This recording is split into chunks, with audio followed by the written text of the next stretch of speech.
আসসালামু আলাইকুম। প্রত্যেককেই কম্পিউটার ট্রেনার প্লেজে স্বাগতম। যারা বাসাবাড়িতে বসে অবসর সময় পাশাপাশি অনলাইনে আয় করতে চান, বেসিক্যালি তাদের জন্য এই টিউটোরিয়াল।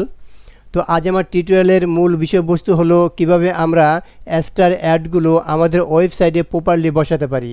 যদি আপনারা আপনাদের অ্যাডগুলো আপনাদের ওয়েবসাইটে প্রপারলি বসাতে না পারেন, সেখান থেকে কিন্তু আপনাদের ওয়েবসাইট থেকে ইনকামটা আপনার পর্যাপ্ত পরিমাণে আসবে না।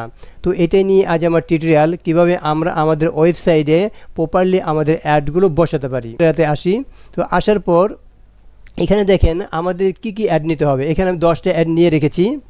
এখন আমাদেরকে যে অ্যাডগুলো নিতে হবে, যেমন এখান থেকে আমাদের পোপন্ডার, এখান থেকে আমাদের সোশ্যাল বার, নেটিভ ব্যানার এই অ্যাডগুলো নিতে হবে। তো এখন এই পোপন্ডার অ্যাড থেকে আমি শুরু করি যে প্রতিগুলো অ্যাডগুলো আমাদের কোথায় নেব। জাস্ট আমরা এই পোপন্ডারে ক্লিক করি। এই কুপনটা অ্যাডটা অবশ্যই আপনাকে নিতে হবে। এটা নিলে কি হবে, আপনার ওয়েবসাইটে আপনার ভিজিটর যেখানেই আসবে, যারাই ক্লিক করবে তারা আপনি ক্লিক ছাড়া ঢুকতে পারবে না। তো এখন দেখেন এই যে কুপনটার অ্যাডগুলো আমি এখানে নিলাম, নেওয়ার পর এখানে আমি কপি করব। তো কপি করার আগে একটা জিনিস খেয়াল করেন যে কুপনটার অ্যাডটা কোথায় বসে, এই জিনিসটা বেসিক নলেজটা আপনার থাকতে হবে। তা না হলে কিন্তু আপনি অ্যাডগুলো উল্টাপাল্টা বসালে কাজ করবে না। এখন দেখেন এখানে ক্লোজিং হেড ট্যাগ, অর্থাৎ হেড ট্যাগের ক্লোজিং হওয়ার পরই এইটা আপনাকে বসাতে হবে। তো আমরা এইটা কপি করলাম। আমরা আমাদের ওয়েবসাইটে আসি। ওয়েবসাইটে আমাদের ব্যাগে আসতে হবে। এই ব্যাগে আসার পর আমাদেরকে এখান থেকে আমাদের থিমে আসতে হবে। থিমে আসার পর আমরা জাস্ট এই কাস্টমাইজে ক্লিক করব। দেন আমরা এখানে এডিট HTML এখানে ক্লিক করব।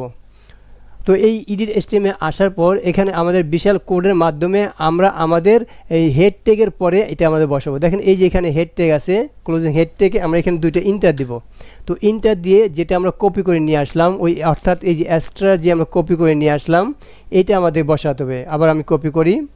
দেন আমরা আমাদের ব্লগে আসি। এখন এটাকে আমরা কন্ট্রোল-V দিয়ে পেস্ট করি। এটা পেস্ট করার পর আমরা জাস্ট এই সেভ, এই ডান দিকে এই সেভ বাটনে ক্লিক করব। এই সেভ বাটনে ক্লিক করলে আমার এটা প্রসেসিং হয়ে আমার এটা সাকসেসফুল দেখাবে যে এটা সাকসেসফুল আপডেট। এখন যদি আমরা আমাদের এরকম ওয়েবসাইটে আসি, এখানে কিন্তু আমরা এখনও রিলোড করি নাই। তো এখন দেখেন আমার একটি মাউসের চিহ্নটা কিন্তু মাউসের মতোই রয়েছে, অর্থাৎ আমি যখন এখানে আমরা রিফ্রেশ ক্লিক করব তখন কিন্তু দেখেন এটা আমার হাতের মতো হয়ে গেছে। তো এটাই হলো পোপন্ডার অ্যাড। এখন আমি যদি এখানে ক্লিক করি, দেখেন আমাকে কোথায় নিয়ে যায়, আমাকে কিন্তু একটা অলরেডি এরকম একটা অ্যাডে নিয়ে যাবে। তো এইভাবেই কিন্তু আমাদের অ্যাডটা সেট করতে হবে, অর্থাৎ আমার এই সেটটা যে প্রপারলি হয়েছে এই জন্যই কিন্তু আমার অ্যাডটা আসছে। যদি প্রপারলি না হয়তো অ্যাডটা আসতো না।